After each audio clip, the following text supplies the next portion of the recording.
Welcome to episode 20 of the Painting Experience podcast. On the podcast, founder Stuart Cubley explores the potential of the emerging field of process arts and shares inspiration from his ongoing workshops and retreats. In this episode, we see how, when viewed in the light of process, something we first thought was a mistake usually turns out to be anything but. The miracle of mistakes. Well, they certainly don't feel like a miracle when they show up. I think we all agree on that. That when you're happily painting along and then you take that extra step and something shows up that is just totally unacceptable and irrelevant and out of place and inappropriate and doesn't belong there, we really believe it. We really buy into it, and we can go down that road pretty easily and think, really, that is a mistake. There's no question. I'm going to get rid of it or cover it up or start over or something. It is just so easy to kind of flow into that way of thinking and to not recognize or even consider that there may be a larger dimension. In my experience facilitating the painting process, it's become more and more clear to me that these so-called mistakes are actually transformational moments. They're actually opportunities that are disturbing for sure and disruptive for sure, but that they have an intelligence behind them. They don't just come out of random. They're not something we did just out of inadvertence. Certainly they were spontaneous, but I think to consider that they have a deeper root is fairly interesting. This goes way beyond painting, of course. This feeling of having made an error and of having done something that's inappropriate, said something that's inappropriate, taken some action that you really regret. We all know these in our lives, and it's very easy to dig our teeth into them like a dog with a bone and pull them apart and process them to death and work entirely on a mental level that certainly has emotion involved with it, but that is not really productive. That keeps us on the level of this belief and the mistake. In my own experience facilitating painting over the years, I've sometimes made huge mistakes. I mean, sometimes I have just put my foot in my mouth so big time that I can't believe that I said what I said. And it was sometimes hurtful to another person and really inappropriate and insensitive. And of course, this has been part of my experience. And I've come to see these in a very interesting light because, first of all, when I do it, I have to recognize it. I have to be willing to acknowledge to the person that it was really inappropriate and even apologize for hurting them and to say that, I don't really know why that came out of my mouth. My intention was certainly not to disrupt you or to disrupt the process or to hurt you in any way. I'm sorry if it sounded judgmental or in some way diminishing, and to really own it personally that I made a mistake. This is important because otherwise there's no way to move forward with a person. If I'm feeling defensive about it or in some way trying to justify it, then the barrier is going to stay up. And I know that if I can really meet that moment of my mistake without protecting myself against it, that then at least there's an opportunity to move forward. Because I know that if we stay with it, and by staying with it, I don't mean processing it and talking about it and trying to fix it and trying to justify it. But by staying with it, I mean, I know that if we continue in that environment of spontaneous action, the painting being a really important tool in this circumstance because it's a way of acting without thinking. And so if we can clear it enough emotionally to hang in together, and to trust that the process will continue and that we really truly don't understand what happened and how to resolve it, that we can leave it in a kind of limbo without having to fix it. I have a trust that something will come out of that. And it's amazed me over the years how, if it's, say, a longer workshop, maybe it's a 5-day workshop or even a 10-day, that at the end of the experience, the person and I often will stand back in awe, looking at the ramifications of that experience and realizing that the fruits that were born from that disturbance went way beyond what either of us could have imagined in the moment.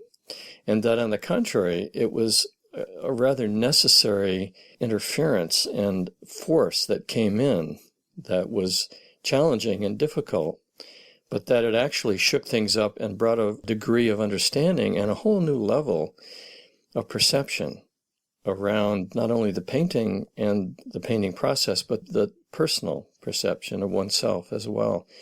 And that there was an intelligence behind that so-called mistake. And neither of us are really in control of that. We're both in the painting process. We're both in this process of moving into the unknown and having to deal with what comes up. And I don't say this in any way to justify, because in the moment it truly feels like, boy, I really blew it by saying that. So I've come to have a very deep respect for these so-called mistakes. And sometimes I call them the miracle of mistakes, because I do believe there's something miraculous behind these situations that arise that we are so convinced in the moment that are not appropriate, that are not intelligent, that are somehow don't belong. And so when someone reaches these in the painting process, I get very interested. And I notice that they occur on 2 levels. There's actually the first level, which is the mistake itself, the object, the thing that appeared, the color or the form or the shape or the image. Something has arisen in the painting that we're convinced was a mistake and doesn't belong there. And we can get very focused on that. But the perhaps deeper level of this mistake is the feelings that it brings.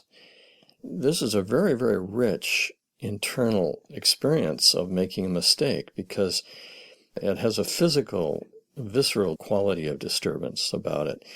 And you can feel it in your body. You can feel the adrenaline gets riled up. The first tendency, of course, is to throw it off and not to have that disruptive feeling, which would be tear the painting off the wall or blame the teacher or cover it up or change it or fix it, something to get rid of the feeling, because we believe that there's truly been a mistake. And if I can, in those moments, I'll try to bring another level of perception and perhaps intrigue somebody, if I can, around considering the fact that maybe there's more going on here than meets the eye.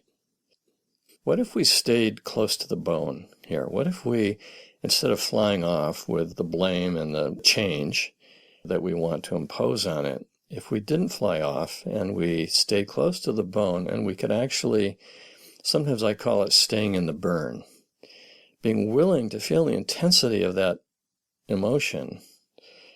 And sometimes it has a quality of regret about it. Sometimes it has a quality of shame. Sometimes it has a quality of blame. But to stay close to the bone with it, so instead of projecting it out, you let the burn burn. You let the fire rage. And you keep painting. And you keep painting with a quality of respect. I might, at that point, suggest taking a little brush and painting with care, because there's such a contradiction in those 2 states in which you're raging internally and yet being respectful externally in your actions brings about a transformational moment in which those 2 opposites coming together, something new is born. And I see this happening again and again and again. There's something that arises out of this so-called mistake, which is, of course, a changed perception of your painting, and you actually feel, having stayed with it and lived through it, that you're actually really liking what happens next, and that this thing that you thought was a mistake is actually rather intriguing and interesting. But more than that, your actual state of being has changed, that your internal sense of self has shifted. And for me, this is the most important part of the transformational moment. The perception of the painting changes, but that's a reflection of an internal shift.